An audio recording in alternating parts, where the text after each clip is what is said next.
Tonight, I want to speak to you about something far greater than the laws of physics or the rules of the marketplace. I want to speak to you about the law of consciousness, the law that shapes the world you walk in and the very air you breathe.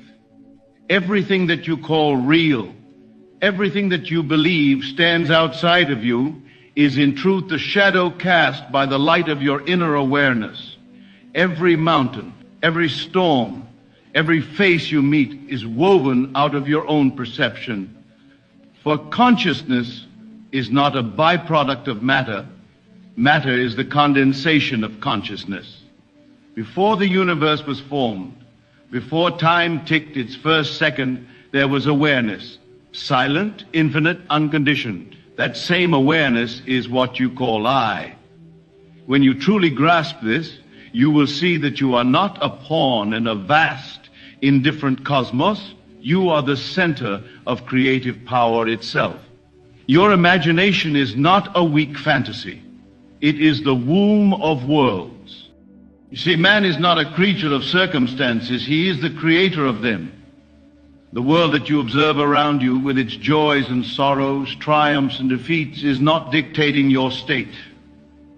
It is revealing it.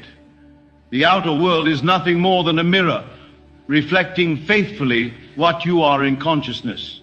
Change your conception of yourself, and the mirror must change. This is why no amount of external struggle can bring permanent transformation. You may alter appearances for a moment, but until you alter the imaginal cause behind them, the same pattern will return in new guises. Every event that comes to you, no matter how random it appears, carries the fragrance of your inner assumptions. You cannot escape your own consciousness, for it is the only reality. The moment you change what you believe to be true of yourself, what you accept and feel as real, the whole vast world rearranges itself to fit that new image.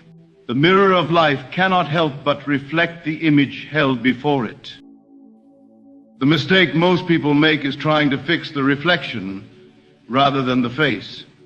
They polish the mirror, rearrange the scenery, strive and struggle, all the while forgetting that the cause lies not in the effect, but in the mind that perceives it. You cannot change your shadow by trimming its edges. You must move the body that casts it. Humanity has been conditioned to believe that power lies in the outer world, in money, in governments, in favorable circumstances, yet the true power is invisible and intimate. It lies within the mind that chooses. When you try to change your life from the outside, you are like one rearranging the furniture in a dream. You may feel busy, but nothing fundamental shifts.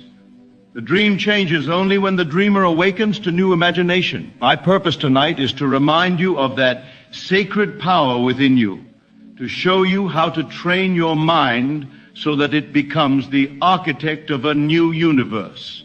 One born not of chance, but of deliberate vision. To alter your universe, you must begin with the foundation. And that foundation is assumption.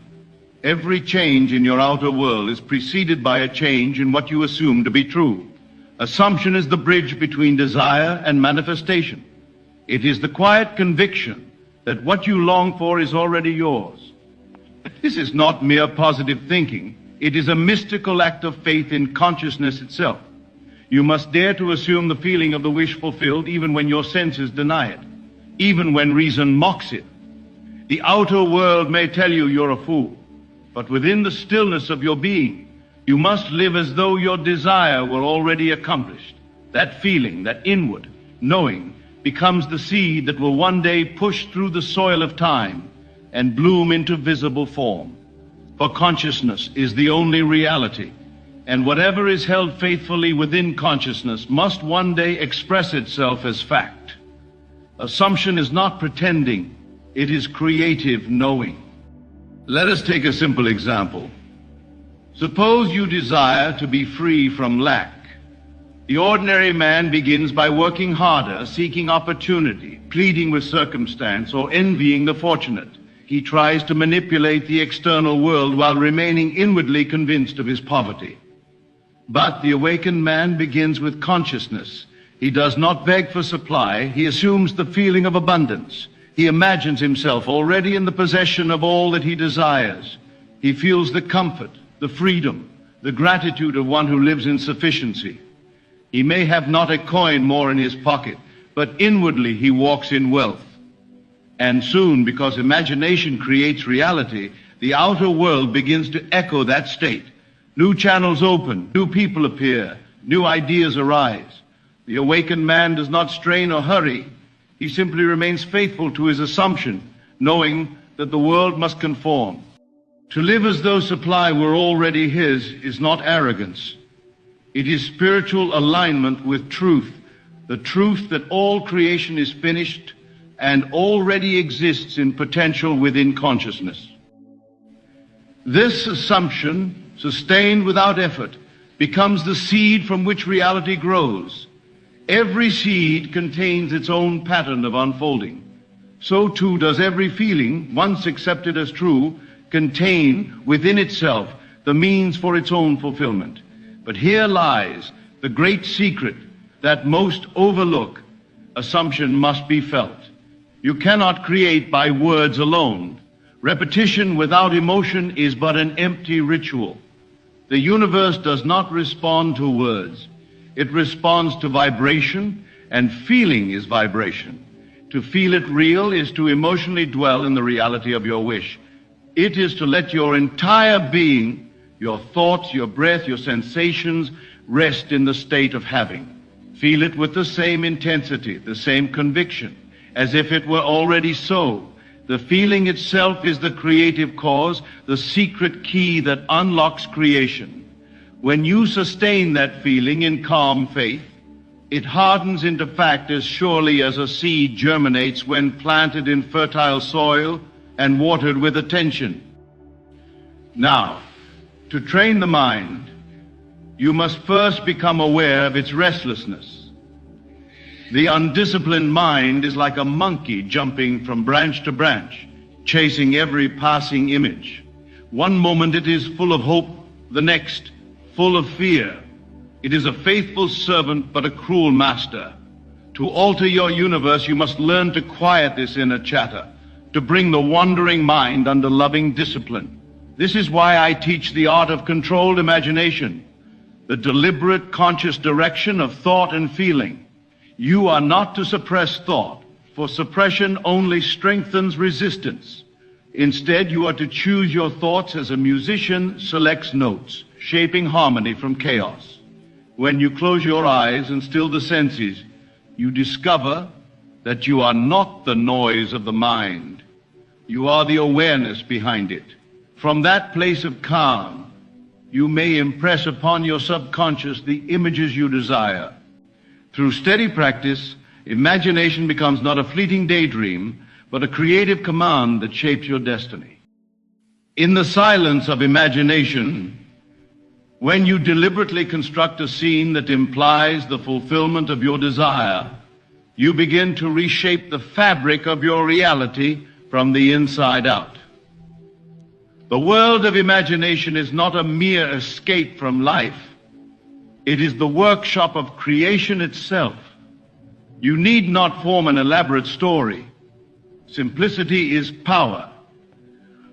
It may be a single scene, a brief moment that captures the essence of your wish fulfilled. Suppose you wish for reconciliation with a loved one. You might imagine them embracing you, hearing them say, "All is well." You repeat that scene, not mechanically, but with feeling, until it takes on the tones of reality, until it feels natural. That feeling is your signal that creation has been accomplished. Do not worry about the means or the timing.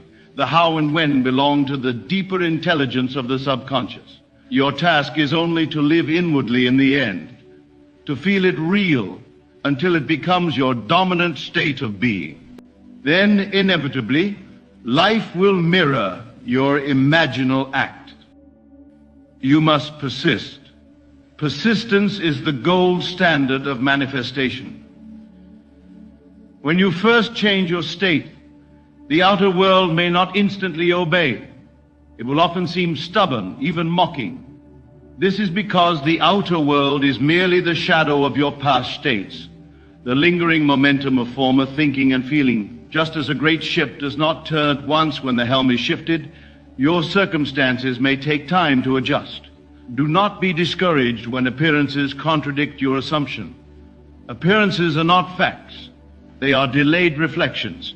If you remain faithful to your inner conviction, if you refuse to return to your old state of doubt and complaint, you will eventually see the world conform to your vision. The secret of success lies in spiritual constancy, in holding the end so steadily that the evidence of the senses no longer shakes your faith. Know that reality is catching up with you. Your persistence is the evidence of belief, and belief is the bridge between imagination and manifestation. There is a sacred discipline to this work, a nightly ritual of transformation that I urge you to practice. Each night, before you surrender to sleep, withdraw your attention from the noise of the day. The world may have shouted at you through emails, bills, and troubles, but for a few moments before sleep, let all of that fall away. Close your eyes and enter into the stillness of your fulfilled desire. Feel the joy, the relief, the gratitude of already having what your heart longs for. Let that feeling wrap around you like a soft garment. Then drift into sleep in that mood, for the state in which you fall asleep is the state your subconscious will reproduce. Your subconscious, untouched by reason, takes what you feel as fact and gives it form. When you make this a nightly habit, entering sleep from your chosen state rather than from worry or fatigue, you begin to rewrite the patterns of your destiny. Each night becomes a rehearsal for the world you wish to see. Understand, my friends, that your subconscious mind does not reason. It is not swayed by logic or argument. It accepts what you feel as true, regardless of evidence. This is both your greatest danger and your greatest gift. If you constantly feed it with fear, doubt, resentment, and limitation, it will faithfully create conditions that mirror those states, experiences that justify your negative emotions. But if you feed it with confidence, love, faith, and joy, it will build for you a world of beauty, abundance, and harmony. The subconscious is your eternal builder. It never sleeps, it never questions. It simply receives the impressions you stamp upon it through feeling. You may lie awake at night worrying, and in doing so, you are planting seeds of anxiety that will bloom as difficulty tomorrow. But you may also choose to rest in peace, to feel loved, provided for, and secure. And then your subconscious will weave circumstances that reflect that peace. You are always impressing something upon your inner self. The key is to do it consciously.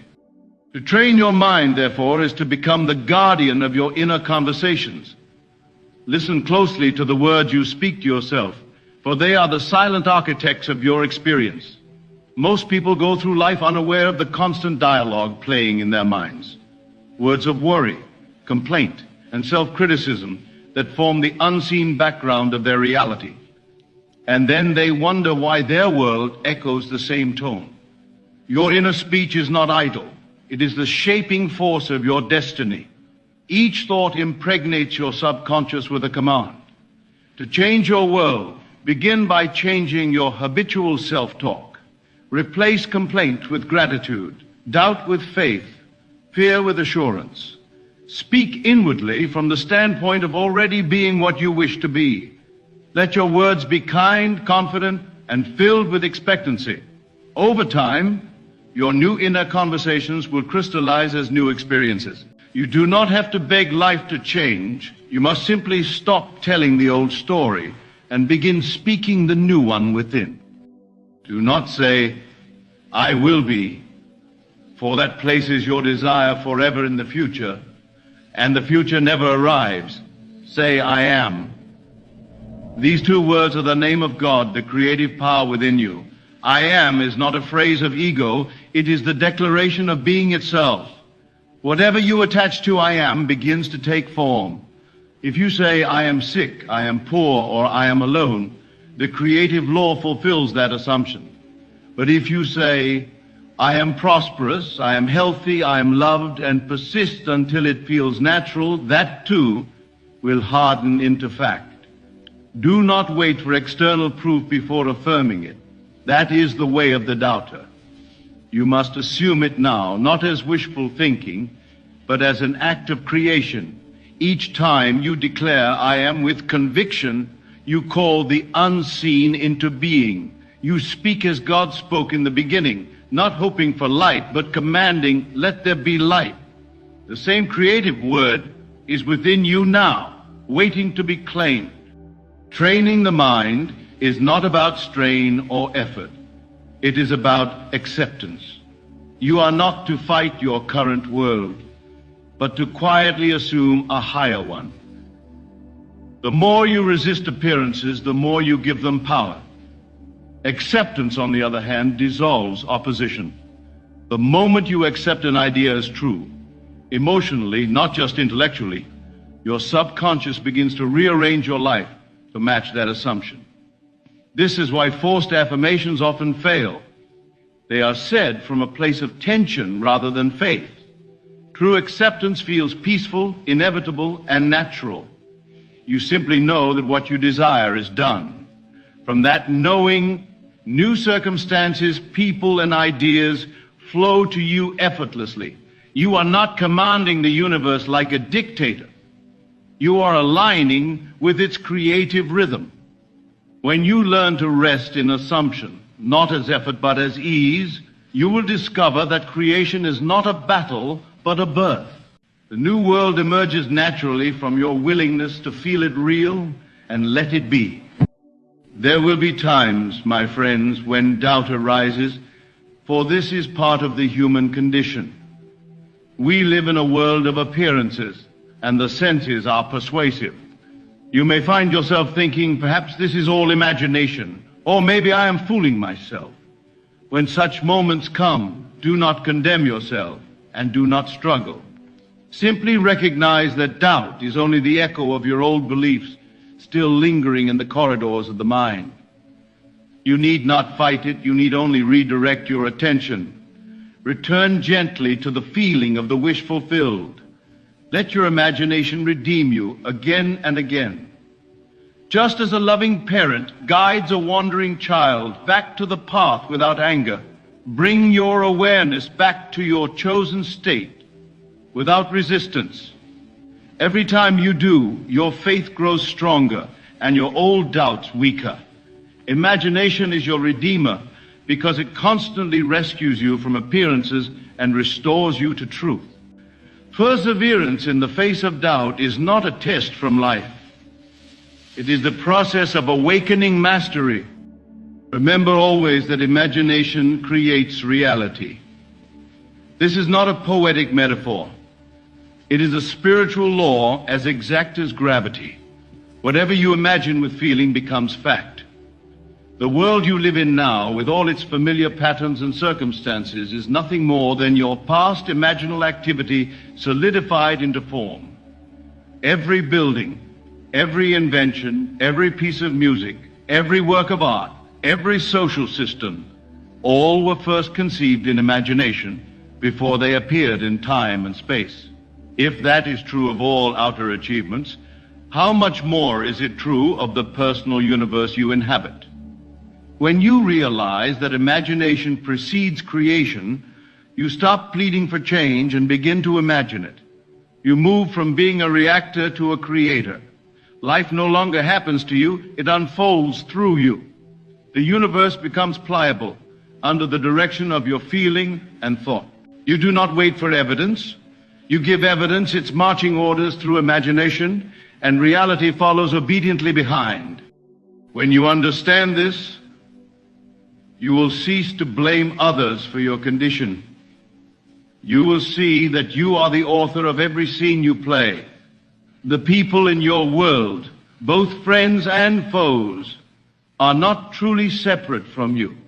They are actors performing the roles your consciousness has written. They express the beliefs you hold about yourself and about them. This is not to breed guilt, but to awaken responsibility. The moment you accept that you are the imaginal cause of all you experience, you reclaim your creative dominion. If someone opposes you, ask not, why are they against me? But what belief in me is being mirrored here? When you change that inner script, the players will change their lines without resistance. Life is not punishing you, it is instructing you. Every encounter is a mirror showing you who you believe yourself to be. Once you rewrite the play in imagination, the stage of the world will adjust, and those who once opposed you may suddenly become your allies. If you wish to alter your universe, do not begin with the stars. Begin with yourself. The heavens will move when your consciousness moves. Sit quietly and close your eyes. Withdraw your attention from the outer world until you feel the stillness within. Then, with tenderness and focus, imagine yourself already in possession of your desire. Feel its reality, not as a hope, but as a fact. Hear the sounds that would surround you if it were true. What would you hear? What would you see? What would you say? What would others say to you? Touch the texture of that reality in imagination. Let every sense participate in the scene. Then rest in that feeling as though it were already accomplished. Do not strain. Simply let it be real to you inwardly. When you open your eyes, carry that feeling into your waking life.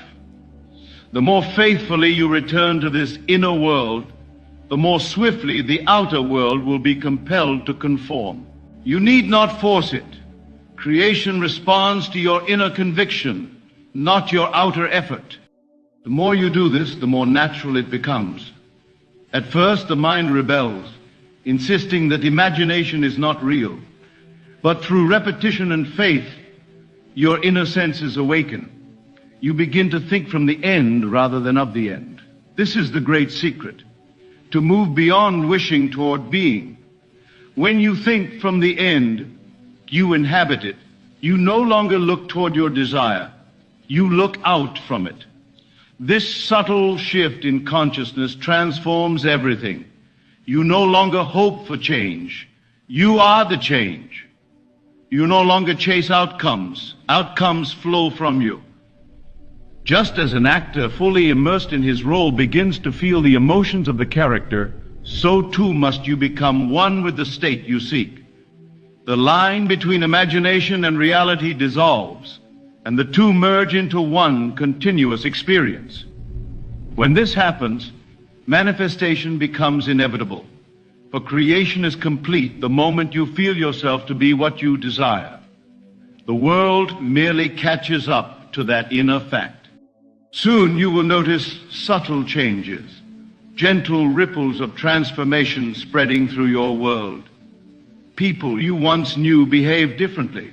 Circumstances begin to align without your conscious effort. Opportunities appear as if from nowhere, and what once seemed impossible unfolds with divine timing. This is the invisible law at work. You are not attracting things as magnets attract metal. You are simply reflecting the state you now occupy. Life always mirrors consciousness. The outer world rearranges itself to match your inner conviction. And because you have trained your mind to dwell in the end begins to manifest. There is no mystery in this, only law. The imagination you nurture becomes the reality you walk in. You will marvel at the effortless ease with which life flows when you are inwardly aligned. You will find yourself guided by intuition, inspired by ideas, surrounded by synchronicities. It will feel as though an unseen hand were orchestrating every detail, and indeed it is, for that hand is your own deeper self. So, my friends, train your mind not by force, but by love. Love for your ideal, love for your vision, love for the God within you who dreams creation into being. Every time you imagine nobly, you lift the entire world to a higher vibration, for consciousness is one. There are not many minds, but one mind expressing in countless forms. The good you assume for yourself blesses all, and the evil you imagine for another returns to you. Therefore, discipline your imagination to dwell only on that which is lovely and of good report. When you fall in love with your ideal, discipline becomes devotion. You no longer have to force belief. It arises naturally because love sustains it. Love is the highest vibration of creation, and imagination guided by love cannot fail. When your heart and mind unite in feeling, you become a living vessel of divine power. You are no longer dreaming helplessly. You are dreaming consciously, knowing that to imagine is to create. Therefore, begin tonight. Do not wait for better conditions or clearer signs. Choose the state you wish to occupy now. Feel it real until it takes on the tones of reality. Fall asleep in that awareness, and you will awaken in a slightly altered universe, one step closer to the world you have imagined. Each night and day, keep returning to that inner knowing. That universe is not something happening to you, it is something happening through you. For you are the life of God made visible.